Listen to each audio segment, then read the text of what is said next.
Just to, so I can gauge, how many people are here wishing to testify in favor of House Bill 2082?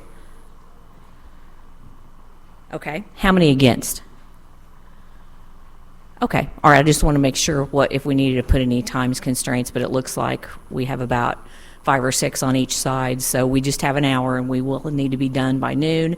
Also, I would like to have an exec session, so really we need to be give us a little bit of time for that as well. So with that, Representative Gregory, you can come forward when you're ready, and this will begin the hearing on House Bill 2082. Thank you, Madam Chair and member of the committee, Senator Roberts, for being here today. State Representative Curtis Gregory, House Bill 2082 before you today, passed out of the House with a vote of 104 yes, 21 no, 25 present. The same bill was before you all last year, carried by the chairwoman of the committee. It is allowing the Missouri Farm Bureau to sell health coverage to its members. There's a few different changes. We have tied it to the prompt pay laws and no surprise billing act. And then also when it was on the floor last year on the Senate side, there was some language that was worked out between Senator Schroer and also the chair lady. And that is also incorporated into the bill. And I think you see behind you today that this is, or behind me today with the young farmers in here, that this is something that's vital to them and their communities and all sole proprietors and small business owners across the state, for them to be able to tap into this very important issue. As of now, there's now 9 states that have approved their state's farm bureaus to be able to offer this health coverage to their members. And with that, I'll be happy to take any questions. Questions for the bill sponsor? Seeing none. And we are going to go back and forth with testimony for and against. So, Representative, you can sit there if you want to, or you can go back with your choice. So we're going to start with for. Maybe just come back and forth for a while. So first up, in favor of House Bill 2082. And just as a reminder, I think all of you probably that are going to testify no, to leave your witness form on the desk, and you may proceed. Good morning, Madam Chair and members of the committee. My name is Garrett Hawkins. I'm a cattleman from Appleton City in St. Clair County. My family and I are the 3rd generation to own and operate the farm where we live today. I also serve as president of the Missouri Farm Bureau, representing more than 150,000 member families in every county of the state. Thank you for holding this hearing to give voice to hardworking farmers, ranchers, and entrepreneurs, some of whom are here today in this audience, who are burdened by ever-rising health insurance costs. These people, the self-employed, have very few options to access affordable coverage for their own or their family's health needs. These are real people with a real problem, and we're bringing forth a real solution. House Bill 2082, sponsored by Representative Curtis Gregory, is straightforward. It would allow Missouri Farm Bureau, as a nonprofit membership organization, to offer its members affordable and effective health benefit plans, just as our members are asking us to do. In this hearing last year, I shared that 6 state farm bureaus have received approval from their respective state legislatures to offer health plans to their members. Since then, 3 more state farm bureaus have been approved: Arkansas, North Dakota, and Nebraska. Nebraska Farm Bureau's health plan bill was signed into law earlier this month after being first introduced mid-January. I share this to emphasize that what we're asking for is not a new concept. It's a model that's working in neighboring states to help farmers, ranchers, and entrepreneurs who have been left behind by federal health policies. When I travel around the state, I constantly hear from our members who are asking for another option. We all know people who are taking off-farm jobs or not starting their own business because they need access to employer-provided health insurance. Others are making the choice to take their chances and go without health insurance simply because it's too expensive. We often talk about how to bring the next generation home, whether it's back to the farm or to our communities. This is one piece of the puzzle. There is no one-size-fits-all in healthcare, but I do ask that you support House Bill 2082, and I welcome any questions that you have. Questions for this witness? Very briefly. Senator Roberts. Hi, thank you. I was just one quick question. As far as if a claim's denied, who's the final arbiter of that, or do folks have any recourse if the Bureau denies the claim? Yeah, thank you, Senator. I appreciate the question. In terms of a claims process, our claims process will mirror that of the other state farm bureaus that are currently offering health plans, and frankly, it mirrors that of what would be a self-funded plan. So internally, what we know, the other state farm bureaus that are able to offer health plans have a two-tier claims process, which mimics that of self-employers. So if you're on a self-funded plan now, when you want to go through the process, you would go through a two-step process or a two-tier process, just as you would for any other, basically any type of coverage. So I think for our members, it's a process that mirrors what they're accustomed to. Now, just to use, I know you'll hear from a representative from Tennessee Farm Bureau. In terms of their claims process, we know in recent years, in 1 year, for example, they received 2.8 million claims, of which I think about 250 went through the appeals process. About 170 were upheld, and the other 70 plus were either modified or overturned.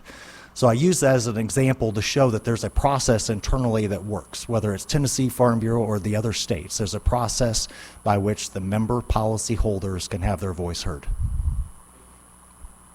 Further questions for the bill sponsor? I'm sorry, for the witness. Senator Mosley. How you doing? So at the end of this bill, it says this contract is not health insurance and not subject to laws and regulations relating to insurance. So how are you providing health insurance if it's not health insurance and subject to laws and regulations? Well, it's a health benefit plan or health coverage that operates outside of the Affordable Care Act, that essentially operates as another option for Missouri Farm Bureau members if we're allowed to offer it. So think of us, what we're essentially asking for is to be a self-funded plan for Farm Bureau members. Our organization is governed by its members. I'm an elected president. We have a board of directors that are farmers that are also elected by our members. Our insurance companies that have been in existence for decades are self-governed in the sense that our members at any time can pick up the phone and call the CEO or any of their elected board to ask a question, whether it's related to claims, underwriting, you name it. So we are self-governing in that sense. I'd also say, Senator, that this plan is set up in tandem with third-party administrators. That's how it works in the other state farm bureaus. These third-party administrators are known entities who provide nationwide networks that are accustomed to working with providers, whether it's a rural doctor in a small town or a major metropolitan area. So the backside of this looks very similar to what typical insurance looks like, but in this case we're asking to be essentially a self-funded plan. So where will the fund come from as far as? The funds? These are Farm Bureau members, policyholders, who are asking our organization to stand up this plan in partnership with a third-party administrator to then carry it out. In doing so, we would have reinsurance to help back up claims as well. So the funding is coming from membership fees, or what do you? This program would be stood up by Missouri Farm Bureau and its family of companies, correct? And the membership fees is $30, Correct. and that's what's going to pay for this? The membership due, $30 is what it takes for a Missourian to be a member of Missouri Farm Bureau to access our host of benefits, as well as be a part of an organization that represents agriculture in rural Missouri. Okay, so the membership is just to be a part of your organization? Correct. $30 gets you a membership in the organization as well as access to member benefits that we provide. So there will be additional costs to the member benefits? No? No, ma'am. Okay. So how does the health plan work? Where does that? How do they pay for the health plan? How do they pay for it? So when a member, if they choose to explore health coverage with Missouri Farm Bureau, they would go through an application process in which their health history would be assessed. Ultimately, when offered onto the plan, they would be a premium would be set that they have to pay on a monthly basis. So They could, at any time, we have open enrollment year-round, so any Farm Bureau member, dues-paying member, could choose to pursue this coverage, and as long as they continue to pay their premium once they're on the plan, as well as pay their annual $30 membership, they will continue to be a part of the Missouri Farm Bureau Health Benefit Plan. So will their health history prevent them from being able to be a part of a health plan? Potentially. The data bears out in the other states who have health plans in place that for every 10 that apply, 9 are accepted onto the plan. The reality is, while we'd like to be able to take every Missouri Farm Bureau member, the reality is we cannot if we are to try to offer an affordable option. Again, an option. So I would say that for any Missouri Farm Bureau member, if 1 out of 10 is not accepted, they still have all other existing options through the Affordable Care Act marketplace that are still available to them. So what are those options? Pardon? What are those options? What are their options? Well, what I'm referring to is for individuals, they can currently go onto the marketplace, onto the exchange, and try to find coverage. The issue that we face, Senator, is oftentimes our members don't qualify for a subsidy that would make an Exchange Act plan more affordable. That's this donut hole of individuals that we're talking about that have been left behind. So what we're doing is trying to model what has been successful in now going on 9 states that allows members another option to try to get affordable health coverage. So is there a list of options somewhere that I can Yes, and see? we would be glad to provide that. But I would say coverage looks much like what you'd expect in terms of hospitalization, emergency services, prescription drug coverage, access to teledoc services. So basically, the coverage that you would come to expect would be a part of this plan as well.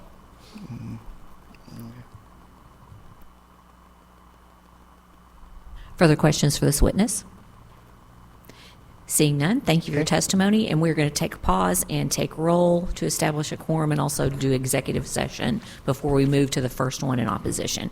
Barb, please call the roll. Senators Crawford. Here. Trent. Brown. Hoskins. Huff. Mosley. Roberts. We do have a quorum. I move that we go into executive session. Do I have a second? I have a second. All those in favor say aye. Aye. Or those opposed say no. We are in executive session. I move that we take up Senate Bill 1050. Do I have a second? I have a second. All those in favor say aye. Aye. Those opposed say no. And the ayes have it.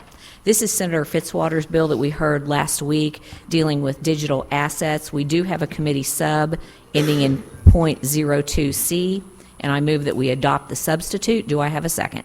I have a second.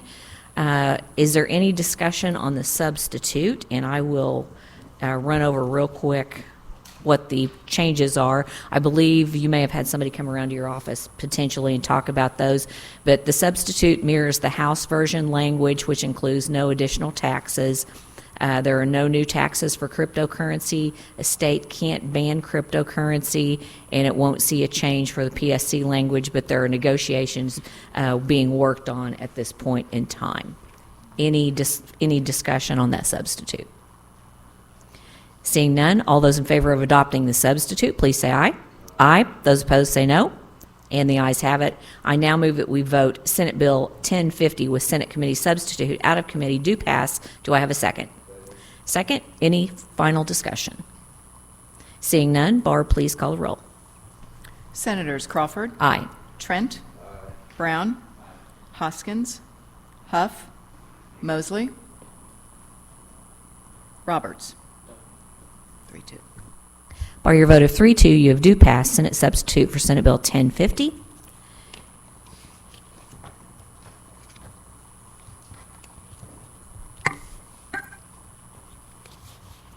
And I now move that we take up Senate Bill 1304. Do I have a second? I have a second. All those in favor say aye. Aye. Those opposed say no. And the ayes have it. This is the bill that we heard I think it was last week also, Senator Schroer's bill that was relating to the motor vehicle financial responsibility. It extends the implementation date of the system, so DOR doesn't have to pay twice, I believe, for the programming. And we do not have a sub. This is just the underlying bill. And I move that we vote Senate Bill 1304 out of committee do pass. Do I have a second? I have a second. Any discussion? Seeing none, Barb, please call the roll. Senators Crawford, Aye. Trent, Brown, Hoskins, Huff, Mosley, Roberts. 5. By your vote of 5-0, you do pass Senate Bill 1304. I move that we go out of executive session. Do I have a second? I have a second. All those in favor say aye. Aye. Those opposed say no. The ayes have it. We're back in regular session. We will now be back on House Bill 2082, and could I please have the first witness to come forward in opposition to the bill? Good morning. Emily Calmer, American Cancer Society Cancer Action Network. Thanks for the opportunity to express some of our concerns with this legislation. This legislation allows the sale of entirely unregulated health products that can discriminate against Missourians with pre-existing conditions like cancer. The bill would leave Missourians, including cancer patients, exposed to medical and financial harm. I've testified against this legislation last year in committee, so I just want to kind of briefly go over some of our concerns and then respond to some of the things that were said in response to some of the senator's questions. So Missourians can be left without coverage, face large costs, or be denied coverage under these plans because they are not subject to state regulation and they are not considered legally insurance. They can charge farmers with pre-existing conditions or any member larger premiums or decline to cover them. It also means they can decline to cover the person after they've been diagnosed with something like cancer based on their medical history. So in the past, with medical underwriting, we've seen situations where a cancer patient faced large bills because their cancer was considered a pre-existing condition. So for example, if a farmer was diagnosed with colon cancer, they could look back and say, this is in the 6-month waiting period, you had stomach issues before you signed up for this, oh, that was a pre-existing condition, we can drop you, we can decline to cover it. This is called medical underwriting, and that's what we've seen time and again is bad for cancer patients. So now I understand the Farm Bureau says they don't plan to engage in this behavior, but there will be no laws that apply to them. So if they change this plan in the future, they can do so. They will legally be allowed to do so.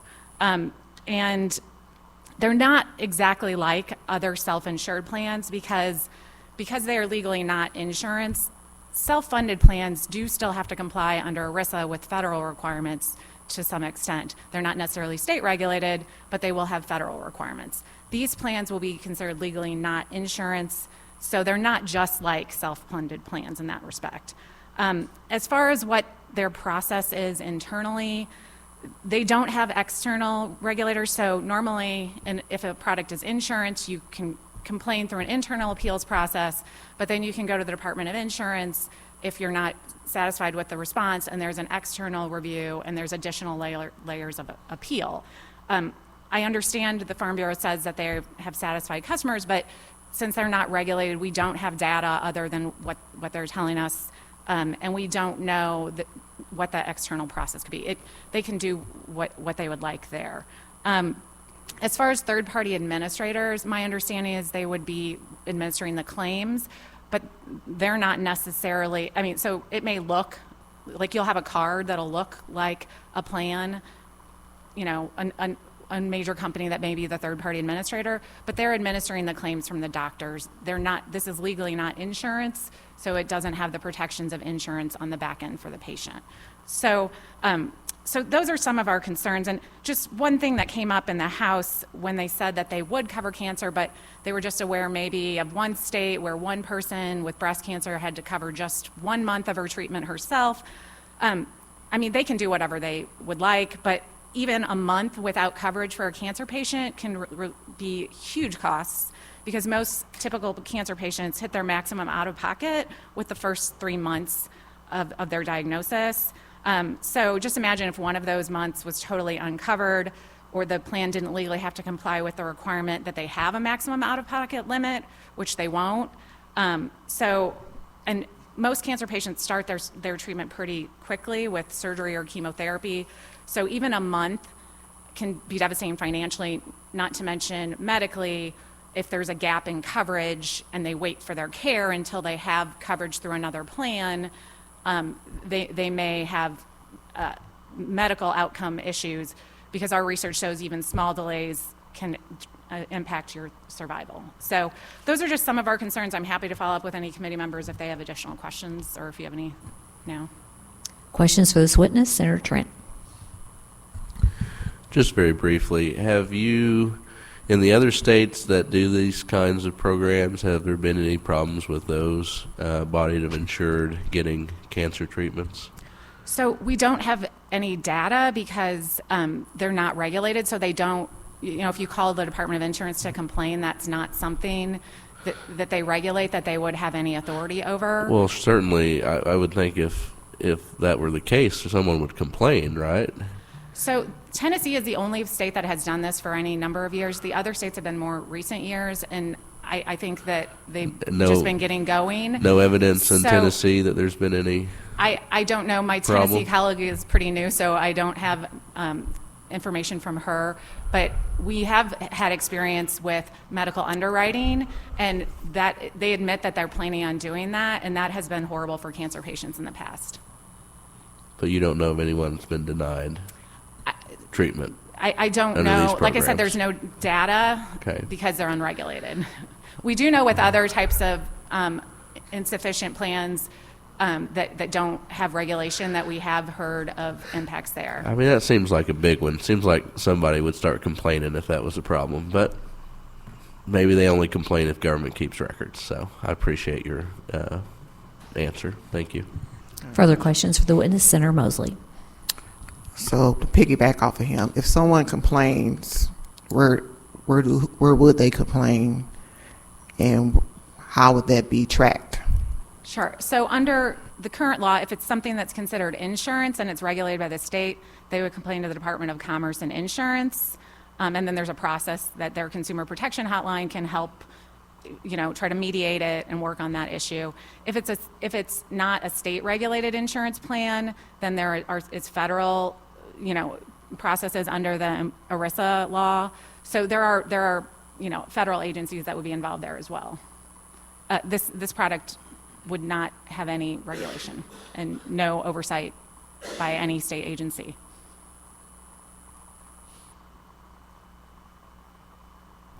Further questions? Senator Brown. I just want to get your thoughts. What about those that might have cancer that might not be able to currently afford insurance? Wouldn't this provide them with potentially having some kind of coverage versus not being covered at all? Well, as I said, they can choose to cover or not cover this if a person has cancer. We want cancer patients to have affordable, comprehensive insurance that provides the treatment that they need.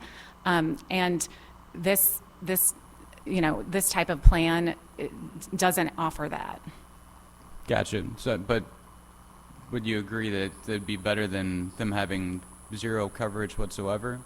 Something that looks like coverage on the front end, but then leaves a cancer patient exposed on the back end to medical and financial harm is not coverage that is adequate. Okay. Further questions for the witness?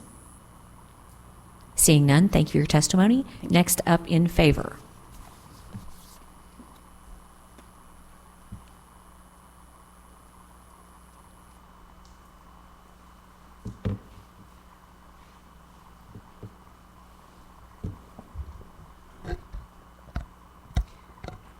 Thank you, Chairwoman Crawford. I'm Benjamin Sanders with Farm Bureau Health Plans of Tennessee.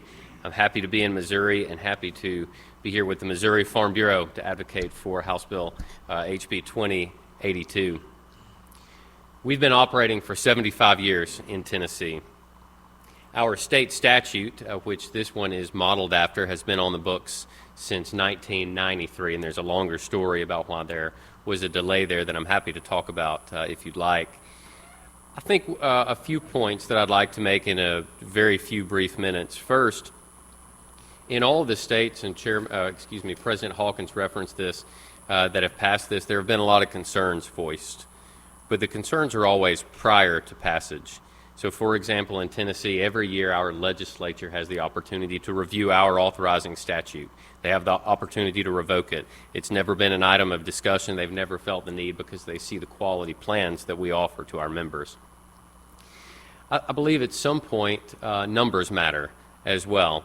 I'm very proud of the fact that in Tennessee has one of the most robust ACA marketplaces in the country. I believe we play a role in that. There is concern that we somehow compete with the ACA marketplace, but the numbers simply don't bear that out, and in fact they paint the picture and strongly suggest that the presence of one of these plans actually enhances the ACA marketplace.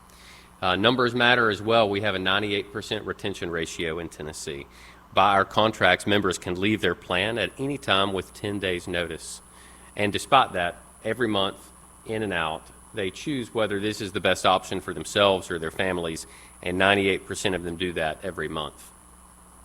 I'd like to visit what Ms. Colmer said a moment ago about pre-existing conditions. I agree with almost everything that she said. People that get sick are the reason that health coverage exists. But the point was well made earlier. There are two kinds of people out there, those that have been sick and those that are going to get sick. And we can't ignore those that are going to get sick. The worst thing than becoming sick is being sick and being uninsured. I will also say on the notion of medical underwriting, I wish that we could offer a plan that covers everything for everybody from day one. But the problem is no one has figured out how to do that in an economic sense. The notion of underwriting is not ethics or morals, it's economics. The ACA recognized that. That's why the ACA plans are heavily subsidized, because there's no way to do that without government subsidies. And the last item I'll mention is one concern that we have heard is this creates an unlevel playing field. I'm going to stand up for my colleagues that work at traditional health insurance companies. Health insurance companies do an amazing job balancing affordability with tremendous cost pressures. That being said, there's no way to compare apples to oranges. A health insurance company whose only connection to a customer is with their premiums is very different from a nonprofit membership organization that has a leadership that's democratically elected. I can certainly appreciate the level playing field argument, but we're comparing two different things. Again, I'll point to Tennessee as an example. Some of our closest allies and colleagues in Tennessee are traditional health insurance companies because they realize we take care of two different populations, very separate populations. And when we do that, when we fill in the gaps and add additional options, it's better for everyone. More coverage for more people is always a good thing. I'm proud of what we do in Tennessee. I'm proud of how we take care of our members in the Tennessee Farm Bureau. And Madam Chair, I'm happy to answer any questions. Questions for this witness? Senator Trent. Thank you, Madam Chair. So are insured in Tennessee being denied coverage for cancer, as we just heard earlier in the hearing? Like, is that a concern, like folks not being able to get coverage for cancer? No, sir. That's never been an issue before.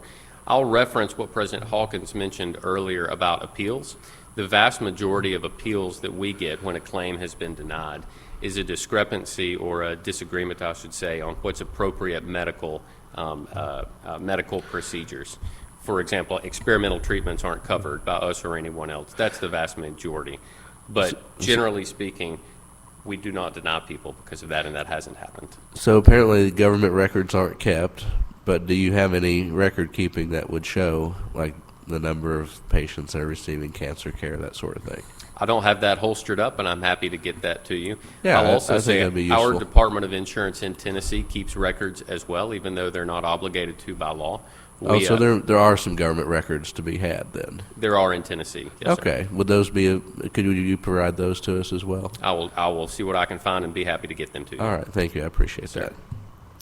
Further questions? Senator Roberts. Yeah, you mentioned that experimental treatments were is an example of things for denials.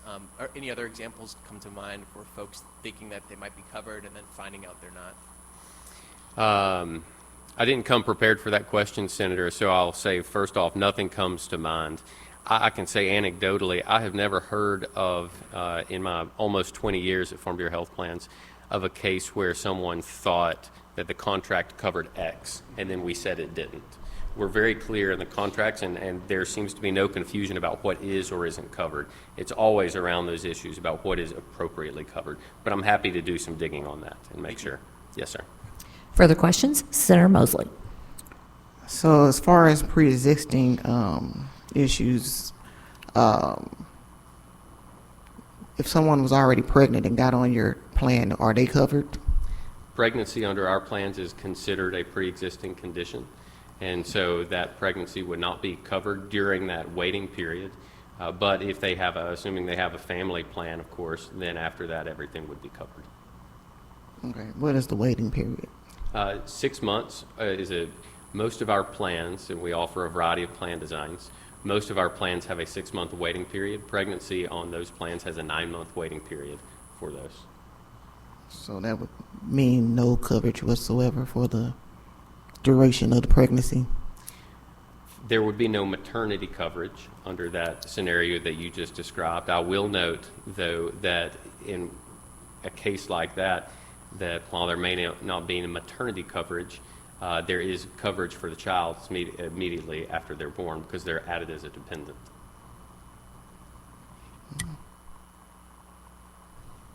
Further questions? Seeing none, thank you for your testimony. Next up in opposition.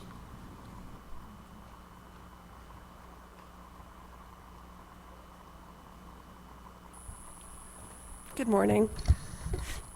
My name is Anna Meyer. I'm here on behalf of the National Multiple Sclerosis Society and Missourians living with and affected by multiple sclerosis, or MS.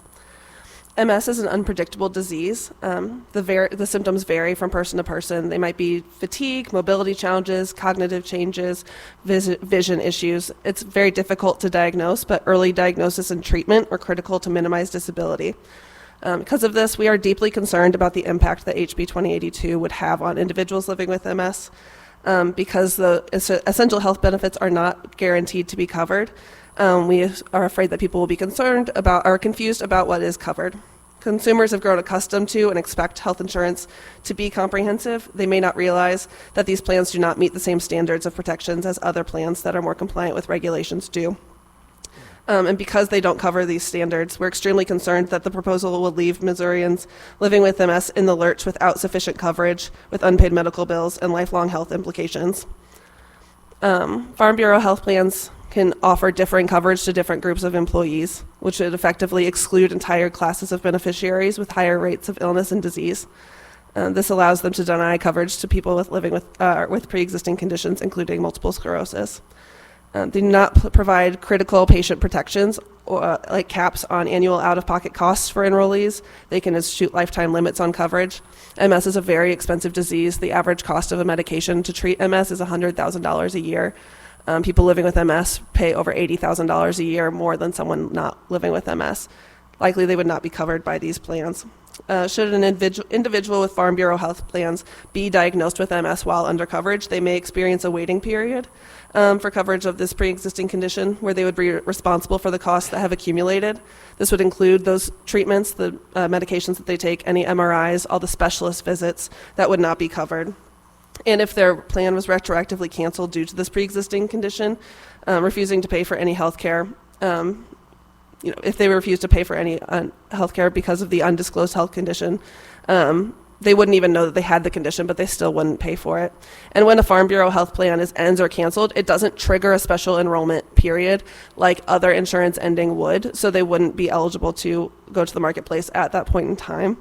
And they would likely find themselves without coverage in the moment when they need it the most as they're diagnosed with MS. And by creating these alternatives, we're undermining our own insurance market. So in summary, we are deeply concerned with HB 2082 and how it undermines the key principles of access, adequacy, and affordability that are the underpinnings of our current law, and it would potentially put people living with MS at risk. So thank you for this opportunity to submit comments. Questions for this witness? Seeing none, thank you for your testimony. Next up, in favor.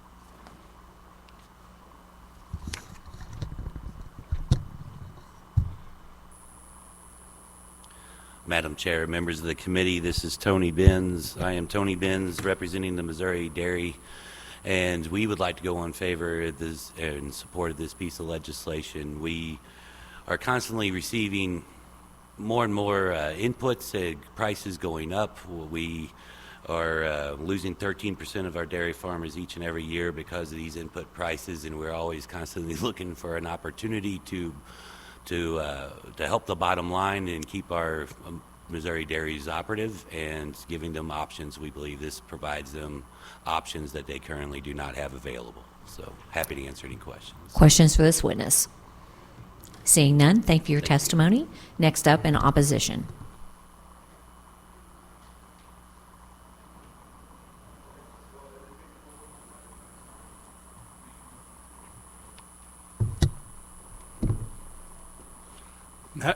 Excuse me.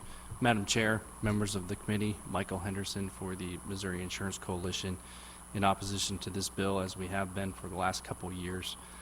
In full disclosure to the committee, I think it's necessary for me to point out that Farm Bureau is a member of the Insurance Coalition, a very valued member.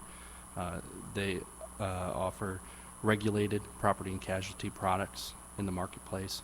99% of the time we're rowing in the same direction. Just yesterday, myself and Ben Travalos testified in support of a statute of limitations bill that we feel is important to the industry.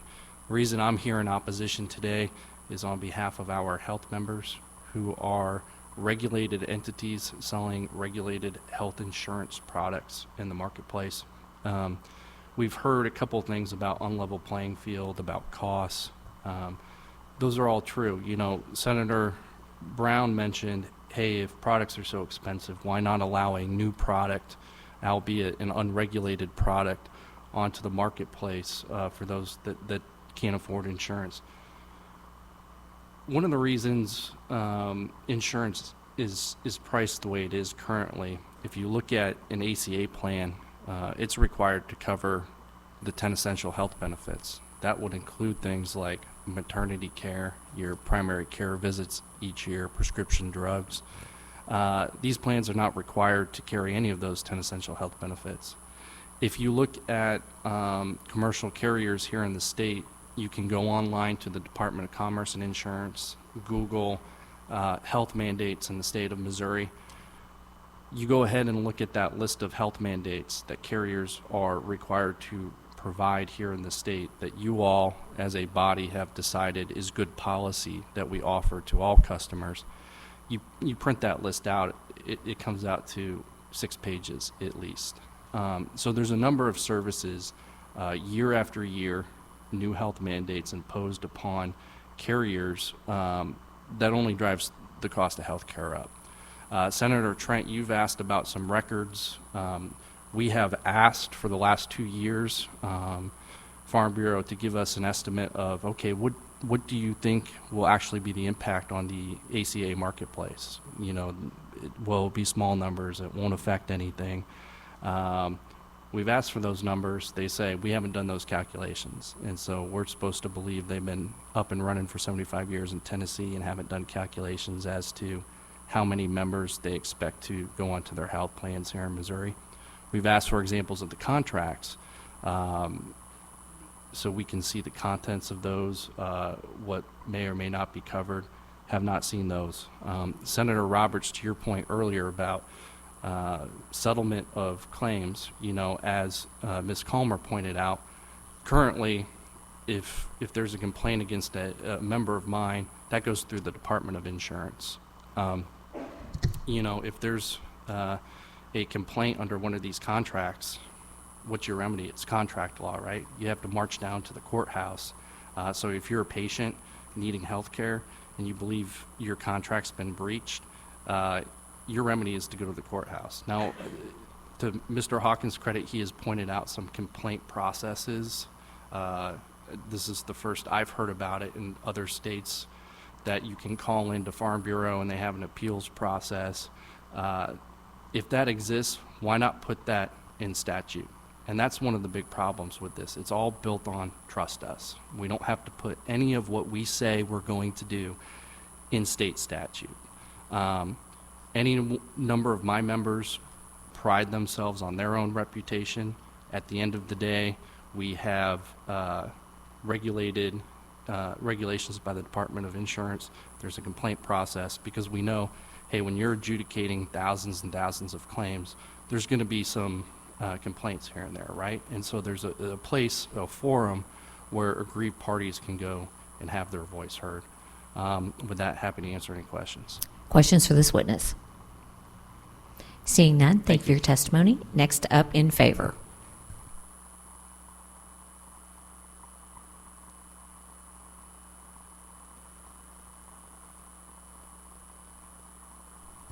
Madam Chairman, members of the committee, my name is Jacob Knable with Missouri Corn Growers Association, and we would like to go on the record in support of House Bill 2082. We'd like to thank both yourself as well as Representative Curtis Gregory for bringing forward this important legislation once again. I'd just like to take a few minutes to reiterate the importance of this legislation on the next generation of agriculturalists.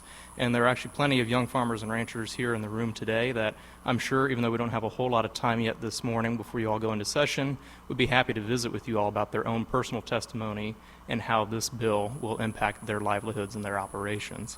This very past legislative session, I was very privileged to be able to watch this legislative body nearly unanimously pass a beginning farmer bill that will help incentivize the next generation to come back to the farm. And MCGA feels that affordable health care options out there are still a major roadblock, and Farm Bureau has correctly identified that legislation like this is out there to help move the needle and encouraging that next generation to come back to the farm. Now, does MCGA believe that this bill is the magic silver bullet that's going to fix all of our beginning farmer insurance needs? No. Do we believe it will move the needle in the right direction to eliminate this roadblock? Absolutely. And especially with agriculture consistently being ranked as one of the most hazardous industries to be a part of in Missouri today, we feel that this legislation is essential. And so we urge you to support this legislation once again. Thank you. Questions for this witness? Seeing none, thank you for your testimony. Next up, in opposition.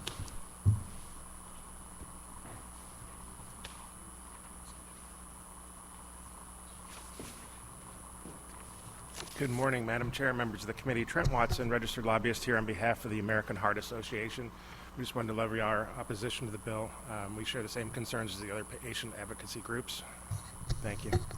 Questions for this witness? Seeing none, next up, in favor.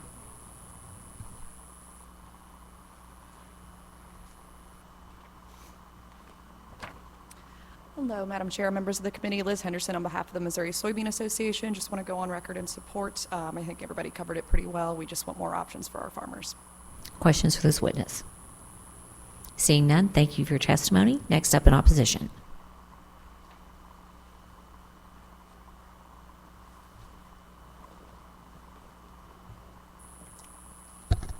Madam Chair, Shannon Cooper today representing America's health insurance plans as well as Blue Cross and Blue Shield of Kansas City. Let's make one thing clear. This is not about farmers.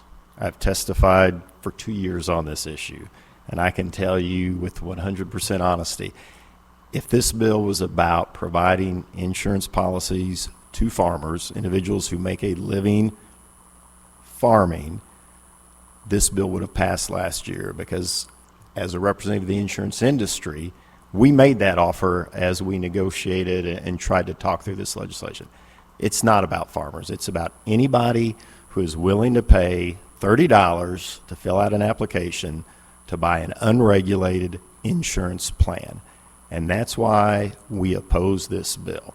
If these plans are so great for Farm Bureau to sell, then they ought to be good enough for those of us who have been in this industry for decades to sell. But the reality is this body has made a public policy decision that unregulated plans are not good for the consumers. And Senator Roberts, you asked a question, and I'll get right to it. If you have a Farm Bureau plan and you're not happy with the outcome, you have no recourse other than to hire an attorney and pay for that out of your pocket. If you have a dispute with one of my members, you call the Department of Insurance, and for free, they represent you against us to try and get to a conclusion that is beneficial to you. There is no oversight whatsoever. And if we're going to come up here and testify that, oh, trust us, we don't turn people down, we're going to pay for everything, then put it in writing. Don't be afraid of it. But the truth is, the only way they can be profitable is to deny individuals coverage. I don't fault them. They see an opportunity here in the marketplace, and there are a large number of individuals who struggle to afford insurance. But if your public policy decision wants to be that these plans are good for Missouri residents, then let every one of us sell them. And with that, Madam Chair, I'd be happy to answer any questions. Questions to this witness? Seeing none. Thank you very much. Thank you for your testimony. Next up, in favor. And just a reminder, we just have about 10 minutes, so if you can keep your comments concise, that would be appreciated. Good morning, Madam Chair. I really want to go for 15 minutes, but I won't. For the record, James Harris, representing the Opportunity Solution Project, to go on the record in support of House Bill 2082. It's good to have the discussion of expanding healthcare access. I think what's lost in this discussion are two things. Hopefully one you'll think about after the fact is, has policy by your predecessors over the years driven healthcare costs up with mandates? Good intentions, but good intentions can drive costs up too much for some consumers. You know, if you look at the average farmer, how much they make in Missouri, I Googled it, it said 40 to 60,000. Let's double the number. Let's say 100,000. You're in the 25% tax bracket, means, you know, 25,000's off the top. You're at 72,000, 75,000. That's $6,000 a month. If you have a family of four, the cheapest plan, if you can get one, is about $1,000, could be upwards of $1,400. That's real money that you're taking out. This is just a good tool to give some citizens in the state another option. And a lot of the uninsured people are people that are just on the buffers. They're having a hard time and they're just fine. Well, maybe I'm healthy. Maybe I don't need insurance. Maybe I can't afford it. This might just give another tool for some people to have more options. And thank you. Happy to answer any questions. Questions for this witness? Seeing none, next up, in opposition.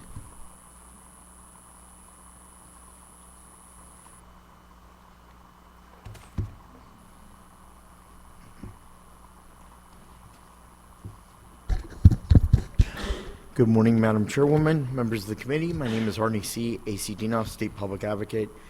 And in the House, I testified on January 18th against House Bill 2082. I'm opposed to the bill and the legislation. This is health coverage that needs to be recognized by following the same state statutes as all other health insurance companies, health insurance plans, and health maintenance organizations. This puts the Farm Bureau on an even keel playing field and giving them special authority to be exempt from promulgated rules, state regulations, and state laws that insurance companies must follow.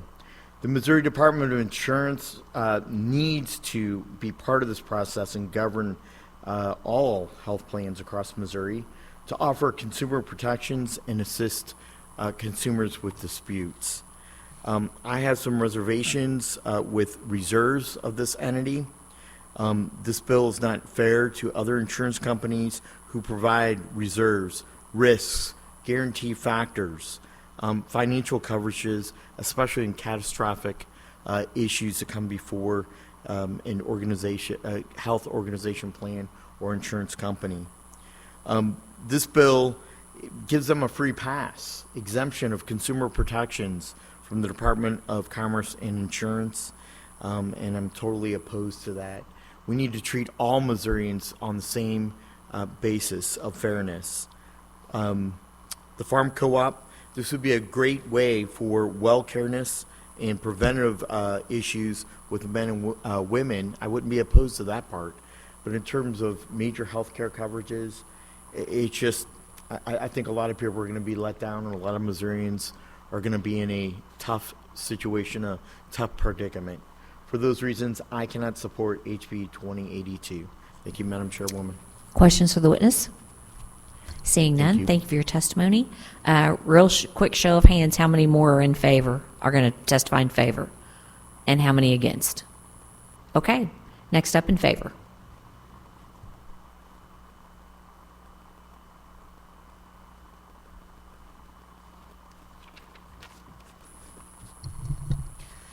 Madam